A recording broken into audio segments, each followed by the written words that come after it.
Welcome to today's Explainer. I'm absolutely thrilled you're here with us. Today, we're unpacking a really fascinating, highly conceptual text written back in April 2021 by an author named Zhu Feng.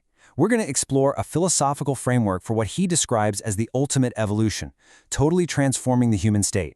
We're going to break down exactly how this source material maps out the massive leap from our everyday human existence to something the text calls a super celestial being. We'll be using the text's own rich metaphors to really understand this idea and make this complex theory incredibly clear. So, let's get right into it. Okay, let's dive into this with our first major theme, the metaphor of metamorphosis. The core premise Zhu Feng lays out is that transforming from one state of life to another isn't just some minor upgrade. It requires the non-material structure of life to undergo a complete, total overhaul. Which leads us to a massive, really provocative question that frames our whole analysis today. Can humans actually become super celestial beings? Now, when you first hear that, it sounds almost incomprehensible to the human mind, right? How could we possibly shift into a completely different state of existence? But the text tackles this initial skepticism head-on by totally flipping our perspective.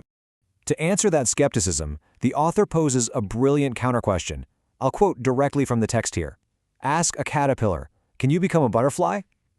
Just think about that for a second. It's a massive aha moment. I mean, if you were to somehow ask a little caterpillar crawling on a leaf if it could become a winged creature dominating the sky, from its current perspective, the idea would seem totally absurd. No way, right?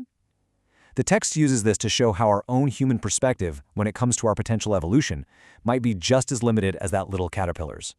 Moving on to Section 2, Inside the Chrysalis.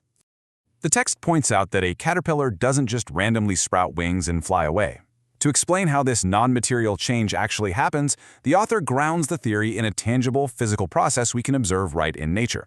To achieve this profound change, the caterpillar absolutely must enter a transitional phase. It has to go through the chrysalis stage, and Zhu Feng notes a really visceral, specific detail in the text. He describes how he once opened up a chrysalis just to see what was going on inside. And you know what he found? It was just full of white paste. Literally nothing else was visible. No tiny wings forming, no miniature antenna, just this unstructured, mysterious white paste. It highlights the absolute breakdown of the old form before the new one can even begin to emerge. And this brilliantly illustrates a crucial point in the text through a direct comparison. Just think about an egg versus a chrysalis. An egg has very clear, distinct structures. You've got the egg white and you've got the yolk. It's highly organized. But the chrysalis, like we just talked about, it contains only that white paste. The source material uses this exact contrast to show just how unbelievably chaotic the environment of metamorphosis really is. The old structure is completely dissolved into what basically looks like nothingness. Section 3, Transcending Human Dimensions.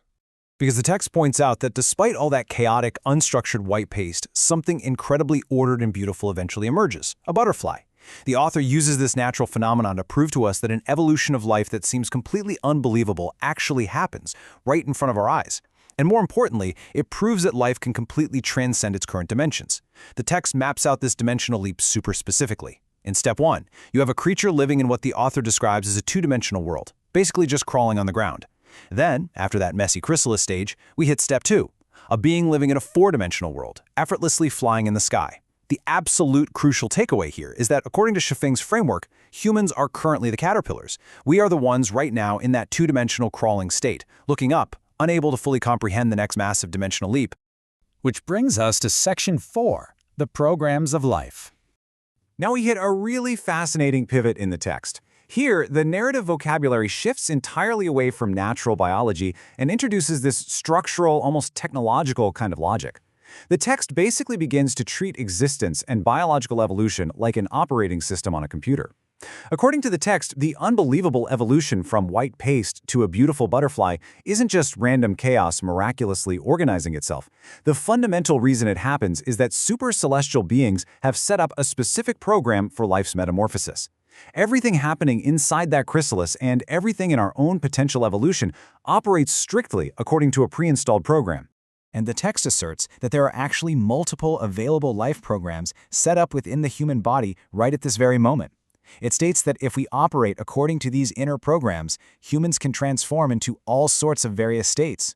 If we run the program of a horse, well, we become a horse. If we run the program of a dog or a pig, we become that. If we operate the program of a devil, we become a devil. And, crucially, if we operate according to the program of a supercelestial being, we can become a supercelestial being. It's literally presented as a matter of which software you choose to boot up and run.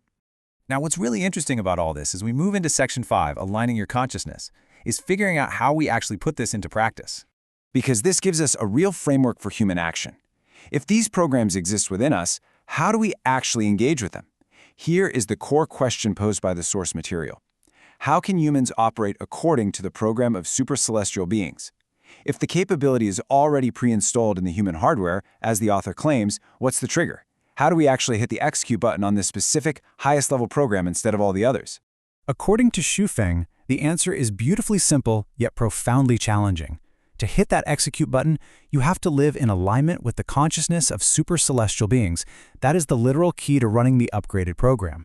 It requires completely shifting your internal state, your consciousness, to match the frequency or the mindset of the exact being you are trying to become. That alignment is what effectively acts as the catalyst to turn the human caterpillar into the celestial butterfly. Which leaves us with one final, lingering question to end our explainer on today. Think about this. Based on your current habits, your thoughts, your everyday actions, what program are you currently operating on?